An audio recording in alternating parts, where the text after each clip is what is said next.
اعوذ باللہ من الشیطان الرجیم بسم اللہ الرحمن الرحیم رب اشرح لی صدری ویسر لی امری واحلل عقدۃ من لسانی یفقهوا قولی اللہم صل علی محمد وآل محمد وعجل فرجہم۔ پچھلے درس میں ہم نے باب افعال، باب تفعیل، باب مفاعلہ اور باب افتعال کے معانی کو بیان کیا۔ آج کے درس میں ہم باقی ابواب کے جو معانی ہیں ان کو بیان کریں گے۔ سب سے پہلے آ جائیے باب انفعال کی طرف۔ باب انفعال جس کو ہم نے بیان کیا، جس کا وزن تھا انفعل ينفعل انفعالا۔ باب انفعال جو ہے یہ فعلا یعنی ثلاثی مجرد سے جو بھی فعل ہو، فعلا کے وزن کی مطاوعت کے لیے آتا ہے، یعنی جو فعلا کے وزن ثلاثی مجرد میں استعمال ہوتا ہے اس کی مطاوعت کے لیے آتا ہے۔ مطاوعت کا مطلب ہم نے بتایا اثر پذیری، اثر کو قبول کرنے کے لیے آتا ہے۔ فعلا فعل سے ہم جو کام سمجھیں گے اس کی اثر پذیری کو بیان کرنے کے لیے باب انفعال آئے گا۔ ذرا مثال سمجھیں، مثال سے آپ کو اچھے سے سمجھ میں آئے گا۔ ہمارے پاس لفظ ہے کسرہ۔ کسرہ کا مطلب ہوتا ہے توڑنا، اس نے توڑا۔ ہم کہتے ہیں کسرت القلم، میں نے قلم پینسل کو توڑا۔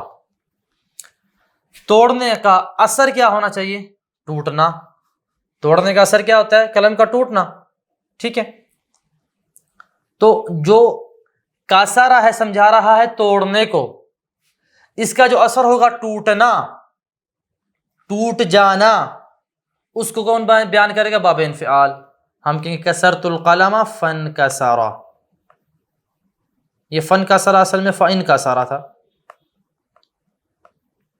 فانکسر، میں نے قلم کو توڑا تو وہ ٹوٹ گیا، ٹھیک ہے؟ یہاں پہ جو فعل کا اثر تھا اس کو بیان کیا جا رہا ہے، اور یہ اس کا ایک معنی ہو گیا۔ اور کبھی کبھار یہ باب افعال کی مطاوعت کے لیے بھی آتا ہے۔ دیکھیں کبھی کبھار کیا تھا؟ یہ فعل کی مطاوعت کے لیے آتا ہے، اور کبھی کبھار باب افعال کی مطاوعت کے لیے آتا ہے۔ اس کی مثال آپ کو دیتے ہیں۔ باب افعال کی مطاوعت یعنی باب افعال میں جو کام ہمیں سمجھ میں آ رہا ہے اس کی اثر پذیری کے لیے آتا ہے۔ اس کی مثال ذرا دیکھیں، اس سے آپ کو مطلب مزید سمجھ میں آ جائے گا۔ ازعج کا مطلب ہوتا ہے تنگ کرنا۔ ازعجتہ، ازعجتہ، ٹھیک ہے؟ ازعجتہ، میں نے اس کو تنگ کیا۔ تنگ کرنے کا اثر کیا ہوتا ہے؟ بندے کا تنگ ہو جانا۔ میں نے اس کو تنگ کیا، یہ باب افعال ہے۔ ازعج یزعج ازعاجا، ازعج باب افعال ہے۔ میں نے اس کو تنگ کیا، تنگ کرنے کا اثر کیا ہوگا؟ اس کا اثر ہوگا انزعج، فانزعج پڑھیں گے، لیکن یہ الف درمیان میں پڑھا نہیں جائے گا، ہم الف وصل ہے۔ فانزعج، میں نے اس کو تنگ کیا تو وہ تنگ ہو گیا۔ تو جو کام ہمیں باب افعال میں سمجھ آ رہا تھا تنگ کرنا، اس کا اثر ہے تنگ ہونا، اس اثر کو باب انفعال بیان کر رہا ہے۔ تو پس باب انفعال کا کیا معنی ہوا کہ یا تو یہ فعلا کے اثر کو بیان کرنے کے لیے آتا ہے، فعلا کے وزن کی اثر پذیری کے لیے آتا ہے، یا تو یہ باب افعال کی اثر پذیری کے لیے آتا ہے۔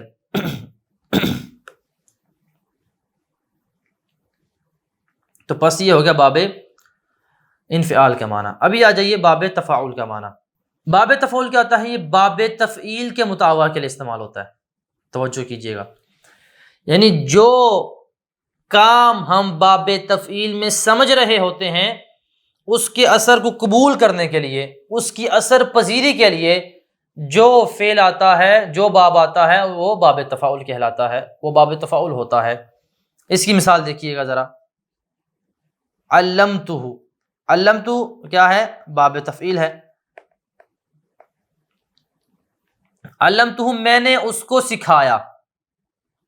سکھانے کا اثر کیا ہوتا ہے؟ سیکھ جانا۔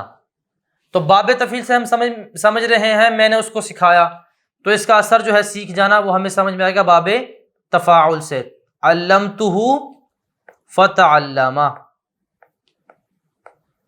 میں نے اس کو سکھایا تو وہ سیکھ گیا۔ ایک اور مثال دیتے ہیں، ادبتہ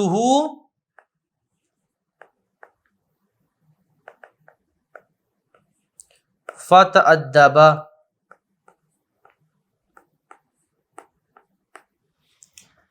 ادبتہ میں نے اس کو ادب سکھایا، تو ادب سکھانے کا اثر کیا ہوتا ہے؟ ادب کا سیکھ جانا۔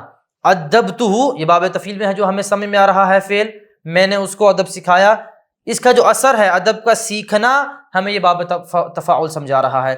ادبتہ فتأدب، میں نے اس کو ادب سکھایا تو وہ ادب سیکھ گیا۔ یہ ایک معنی ہے باب تفاعل کا۔ اس کا ایک اور معنی بھی ہے، وہ یہ ہے کہ یہ کبھی کبھار نہ پائے جانے والی خصوصیت کو بتانے کے لیے آتا ہے، ٹھیک ہے؟ مثال کے طور پہ ہمارے پاس ایک خصوصیت ہے شجاعت، اس کے لیے ہم کیا کہتے ہیں؟ لفظ استعمال کرتے ہیں شجاع، وہ بہادر ہوا، ٹھیک ہے؟ لیکن جب ہم اس سے باب تفاعل بناتے ہیں، اس کا مطلب ہوگا تشجع، اس کا مطلب ہوگا کہ اس نے بہادری کا اظہار کیا، یعنی اس کے اندر یہ خصوصیت نہیں پائی جا رہی لیکن وہ اظہار کر رہا ہے۔ تو باب تفاعل جو ہے نہ پائی جانے والی خصوصیت کو بیان کرنے کے لیے آتا ہے، یعنی جو چیز آپ میں نہیں پائی جا رہی اس کو شو کرنے کے لیے آتا ہے، شو آف کو بیان کرنے کے لیے بھی باب تفاعل آتا ہے۔ مثال کے طور پہ ایک اور مثال آپ کو دیتے ہیں، ماریدہ۔ ماریدہ کا مطلب کیا ہوتا ہے؟ کہ وہ بیمار ہوا۔ جب اسے آپ بنائیں گے باب تفاعل تو معنی بنے گا تمرضا، اس نے بیمار بننے کا ناٹک کیا۔ جب باب تفاعل میں لے جائیں گے تمرضا تو اس کا معنی بن جائے گا اس نے بیمار بننے کا ناٹک کیا، یعنی وہ بیمار نہیں لیکن اس نے بیماری کا اظہار کیا، بیمار بننے کا ناٹک کیا۔ تو بس باب تفاعل کے دو معنی ہو گئے، ایک یہ کہ باب تفعیل کی مطاوعت کے لیے آتا ہے، باب تفعیل میں جو فعل سمجھ رہے ہیں، جو کام سمجھ رہے ہیں اس کی اثر پذیری کو بیان کرنے کے لیے آتا ہے، اور دوسرا معنی ہے باب تفاعل کا کہ یہ نہ پائے جانے والی خصوصیت کو بیان کرنے کے لیے آتا ہے۔ ابھی آپ آ جائیے باب تفاعل کی طرف۔ باب تفاعل یہ مشارکت کے معنی کو بیان کرنے کے لیے آتا ہے، یعنی مشارکت کا کیا مطلب؟ یعنی کام کو انجام دینے والے دو مرد ہیں، دو لوگ ہیں۔ اس کی مثال ہے توارب زید و عمر۔ دیکھیں یہ باب تفاعل باب مفاعلہ کی طرح ہی ہے۔ ہمارے پاس ہے ضارب زید عمرن، زید نے عمر کو مارا، یہاں پہ کوئی مشارکت نہیں ہے، مارنے میں کوئی مشارکت نہیں ہے، مارنے والا ایک بندہ ہے۔ لیکن جب ہم اس کو کنورٹ کریں گے باب تفاعل میں تو یہ بن جائے گا تضارب زید و عمر، اس کا معنی بن جائے گا زید اور عمر نے ایک دوسرے کو مارا، یعنی مارنے میں دونوں شریک ہیں، دونوں نے مل کے یہ کام انجام دیا ہے، دونوں طرف سے یہ کام انجام دیا گیا ہے۔ توارب زید و عمر، تو پس یہ پہلا معنی ہو گیا باب تفاعل کا مطاوعت والا۔ دوسرا معنی ہے اس کا کہ یہ کبھی کبھار نہ پائے جانے والی خصوصیت کو بیان کرنے کے لیے آتا ہے، جیسے تجاہلہ۔ جاہلہ کا مطلب ہوتا ہے وہ جاہل ہوا، یعنی اس کو کسی چیز کا علم نہیں ہوا، لیکن جب اس کو ہم باب تفاعل میں کنورٹ کریں گے اس کا معنی بنے گا تجاہلہ، کہ اس نے نہ جاننے کا ناٹک کیا۔ مثال کے طور پہ اگر ایک کو بندہ ایک چیز کو جانتا ہے لیکن شو یہ کرتا ہے کہ وہ نہیں جانتا، جاہل اپنے آپ کو شو کرتا ہے، تو اس کے لیے ہم کیا لفظ استعمال کریں گے؟ تجاہلا، کہ اسے پتا ہے لیکن پھر بھی نہ جاننے کا، جاہل ہونے کا ناٹک کر رہا ہے۔ تو یہ باب تفاعل نہ پائے جانے والی خصوصیت کو بیان کرنے کے لیے بھی کبھی کبھار آتا ہے۔ اور مثال ماریضہ، ماریضہ کا مطلب کیا ہوتا ہے؟ مریض ہونا، وہ مریض ہوا۔ لیکن جب آپ اس کو کنورٹ کر دیں گے باب تفاعل میں تماروا، تو معنی بن جائے گا اس نے مریض بننے کا ناٹک کیا۔ تو پس یہ باب تفاعل کا جو مین معنی ہے وہ مشارکت ہے، اور کبھی کبھار یہ نہ پائی جانے والی خصوصیت کو بیان کرنے کے لیے بھی آتا ہے۔ آگے آجیے باب افعلال کی طرف۔ یہاں پہ پہلی بات یہ ہے کہ یہ رنگ اور عیب کو بیان کرنے کے لیے آتا ہے، رنگ اور عیب کو بیان کرنے کے لیے آتا ہے باب افعلال۔ اس کی رنگ کی مثال دیکھیں، احمرہ، احمرہ وہ لال ہوا، یعنی یہ باب افعل یفعل افعلال یہ رنگ کو بیان کر رہا ہے۔ اعوجہ وہ ٹیڑھا ہوا، یہ ٹیڑھا ہونا ایک عیب ہے، یہاں پہ یہ عیب کو بیان کر رہا ہے۔ تو پس اس کا پہلا معنی کیا ہے؟ یہ رنگ اور عیب کو بیان کرنے کے لیے آتا ہے۔ اور دوسرا معنی جو اس کا ہے وہ یہ ہے کہ یہ مبالغہ کو بیان کرنے کے لیے بھی آتا ہے۔ آپ کہتے ہیں اسود اللیل، رات بہت زیادہ اندھیری ہو گئی، ٹھیک ہے؟ ویسے کیا ہے کہ رات اندھیری ہو گئی، لیکن اس میں مبالغہ کو کیسے ہم نے بیان کیا؟ اسود اللیل، رات بہت زیادہ اندھیری ہو گئی۔ تو پس باب افعلال کے دو معنی ہیں، رنگ اور عیب کو بیان کرتا ہے، اور دوسرا کبھی کبھار مبالغہ کو بیان کرتا ہے۔ ابھی آ جائیے باب استفعال کی طرف۔ یہ باب عام طور پہ طلب اور درخواست کو بیان کرنے کے لیے آتا ہے۔ کسی چیز کو طلب کرنے، کسی چیز کی درخواست کرنے کسی چیز کو طلب کرنے اور کسی چیز کی درخواست کرنے کے لیے جو باب استعمال ہوتا ہے وہ باب استفعال ہوتا ہے۔ مثال کے طور پہ ذرا آپ دیکھیے گا، غافارہ کا مطلب ہوتا ہے اس نے معاف کیا، غافارہ اس نے معاف کیا، لیکن باب استفعال میں جب آپ اس کو لے جائیں گے استغفرہ، تو اس کا معنی بنے گا اس نے معافی طلب کی، طلب کرنے کے معنی میں آ رہا ہے، اس نے معافی طلب کی۔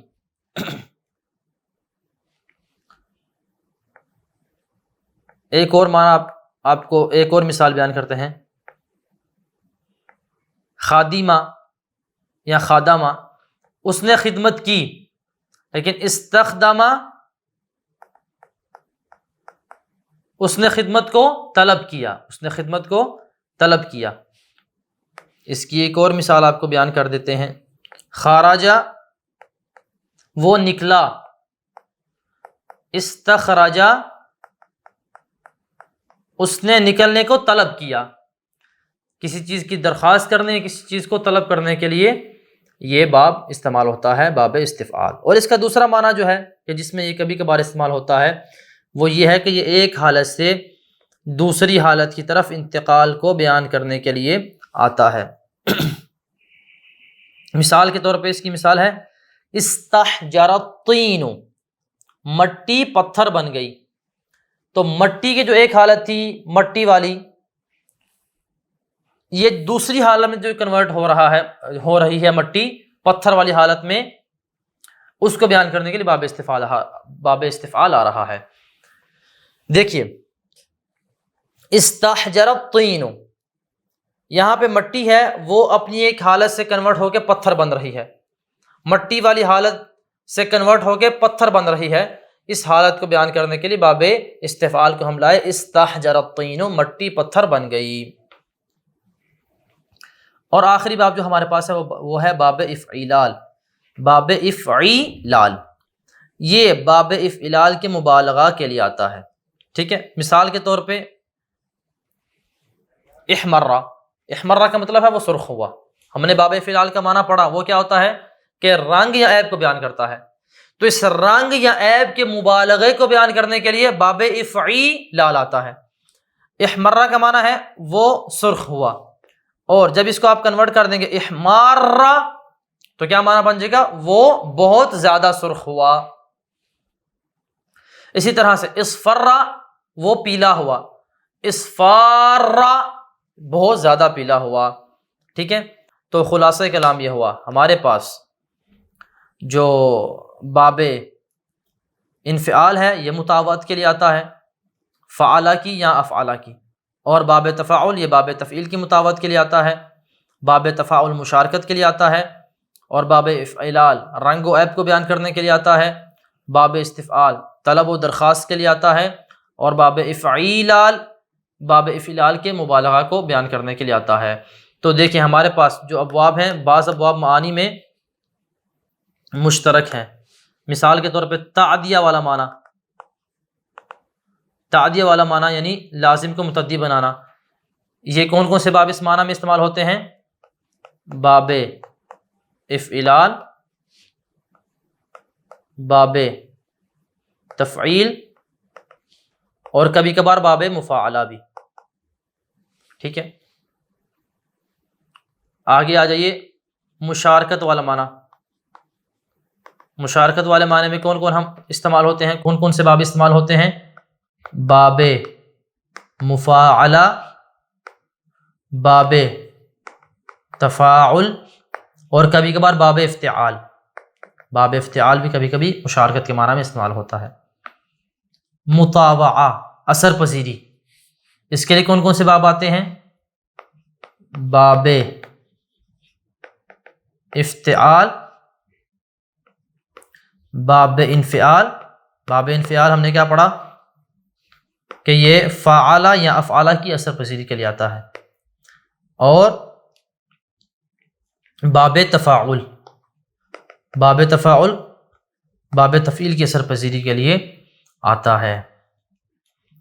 رنگ کو بیان کرنے کے لیے ہمارے پاس آتا ہے باب افعلال، رنگ میں مبالغے کے لیے آتا ہے،